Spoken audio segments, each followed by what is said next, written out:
Assalamualaikum warahmatullahi wabarakatuh. Perkenalkan, nama saya Siti Nur Afifah dari kelas M94, kelas 5 PKPD 1 Regu Kamboja 1.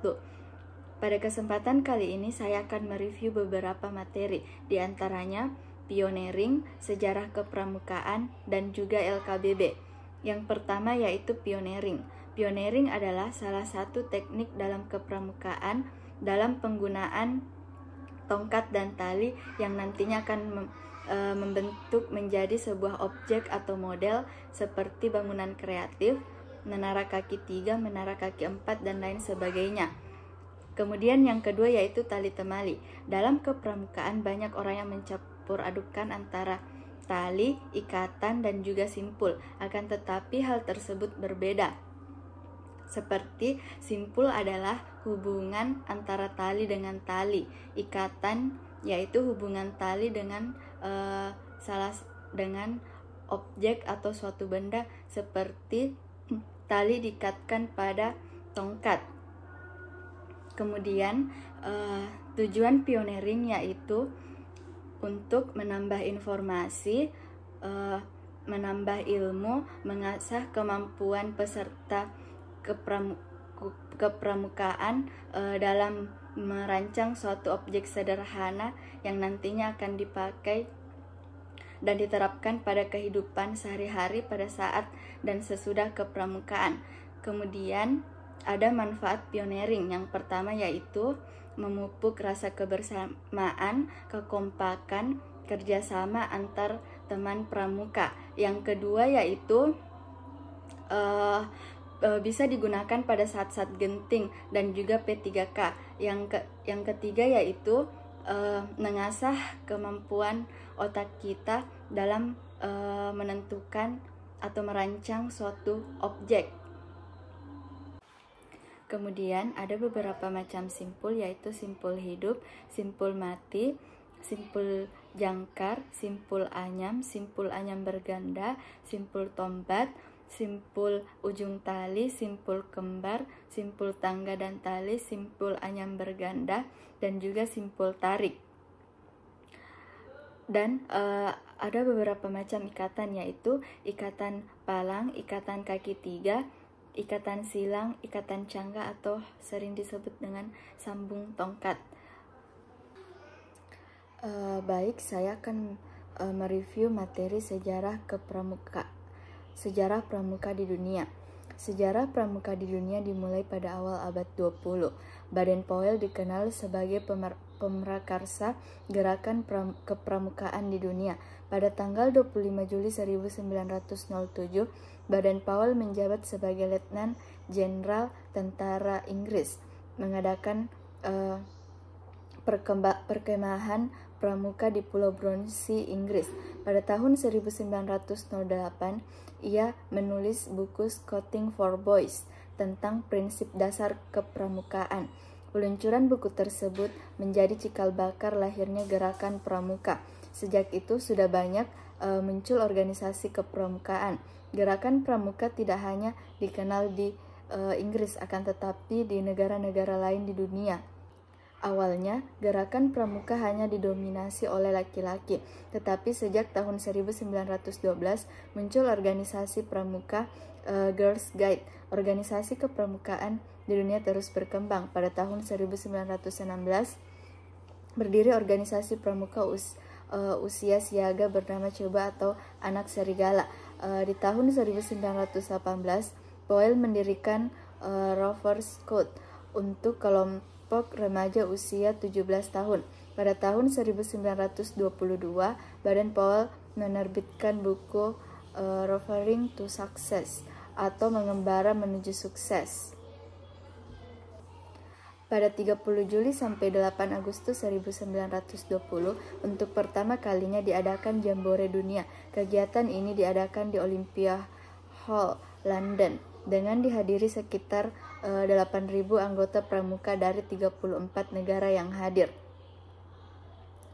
Kemudian sejarah pramuka di Indonesia. Sejarah gerakan pramuka di Indonesia ada sejak tahun 1912. Awal mula pramuka lahir di Indonesia adalah Didirikannya organisasi Netherlands Pathfinders Organisatie atau NPO, bentukan Belanda, dan pada tahun 1916 organisasi tersebut berganti nama menjadi Nederlandse Pathfinders Vereniging atau NIPV. Istilah Pathfinders ditujukan untuk organisasi pramuka yang ada di Belanda. Penggunaan istilah Pathfinder kemudian sempat mendapat kecaman dari Belanda. Para tokoh nasional Indonesia mengganti jadilah Pathfinder dengan pandu atau kepanduan. Pada tahun 1916 dibentuk organisasi kepramukaan bentukan bangsa Indonesia bernama Javaanse Pathfinders Organisatie yang diprakarsai oleh Mangkunagara VII. Saat masa penjajahan Jepang, gerakan kepanduan sempat dilarang untuk berdiri. Meski begitu, semangat kepanduan tetap ada pada anggota-anggota. Usai proklamasi kemerdekaan, tokoh kepanduan Indonesia membentuk Panitia Kesatuan Kepanduan Indonesia untuk pembentukan satu wadah organisasi kepanduan di Indonesia. Kemudian diadakan Kongres Kesatuan Kepanduan Indonesia pada tanggal 27 sampai 29 Desember 1945 di Surakarta, dan hasil terbentuknya Pandu Rakyat Indonesia kemudian diakui pemerintah sebagai satu-satunya organisasi kepanduan lewat keputusan Menteri Pendidikan, Pengajaran, dan Kebudayaan pada 1 Februari 1947. Pada akhirnya keputusan tersebut dianulir sehingga kelompok lain bisa membuka organisasi kepanduan baru, dan Pandu Rakyat Indonesia bukan lagi satu-satunya organisasi kepanduan di Indonesia. Pada tahun 1961, Gerakan Pramuka akhirnya lahir. Hal ini dilatar belakangi kian banyaknya organisasi kepanduan yang ada. Kemudian pada tanggal 14 Agustus 1961 dilakukan pelantikan Mapinas, Kuarnas, dan Kuarnari di Istana Negara serta penganugerahan Panji-Panji Gerakan Pramuka. Tanggal 14 kemudian diperingati sebagai Hari Pramuka Nasional. Baik, saya akan mereview materi LKBB atau latihan keterampilan baris berbaris. LKBB adalah suatu wujud fisik yang diperlukan untuk menanamkan tata cara hidup suatu organisasi masyarakat yang dibutuhkan untuk perwatakan tertentu. Kemudian maksud dan tujuan dari LKBB yang pertama yaitu menumbuhkan sikap jasmani yang tegap tangkas, yaitu mengarahkan pertumbuhan tubuh yang diperlukan oleh tugas pokok. Yang kedua yaitu rasa persatuan adalah rasa senasib, sepenanggungan, dan ikatan yang sangat diperlukan untuk menjalankan tugas. Yang ketiga yaitu rasa disiplin adalah mengutamakan kepentingan tugas daripada kepentingan pribadi.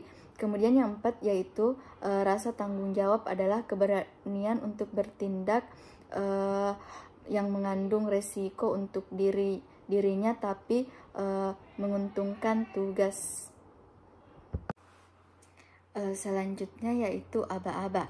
Aba-aba adalah suatu perintah yang diberikan oleh seorang pemimpin kepada yang dipimpin untuk dilaksanakannya secara serentak ataupun berturut-turut. Macam-macam aba-aba ada 3. Yang pertama yaitu aba-aba petunjuk, aba-aba peringatan, dan aba-aba pelaksanaan. Kemudian ada beberapa macam gerakan dasar latihan baris berbaris. Yang pertama yaitu sikap sempurna, istirahat di tempat, lencang depan, lencang kanan, hadap kiri, hadap kanan, balik kanan, hadap serong kiri, hadap serong kanan, berhitung, hormat, dan jalan di tempat. Kemudian ada beberapa macam bentuk barisan, di antaranya yaitu berderet, angkare, lingkaran besar, lingkaran kecil, setengah lingkaran, kemudian kolonel terbuka, kolonel tertutup, anak panah, bentuk selat, perlombaan, roda, dan juga berbanjar. Sekian materi LKBB dari saya. Itulah tadi review materi dari pioneering, LKBB, dan juga sejarah kepramukaan. Lebih dan kurangnya mohon dimaafkan. Assalamualaikum warahmatullahi wabarakatuh.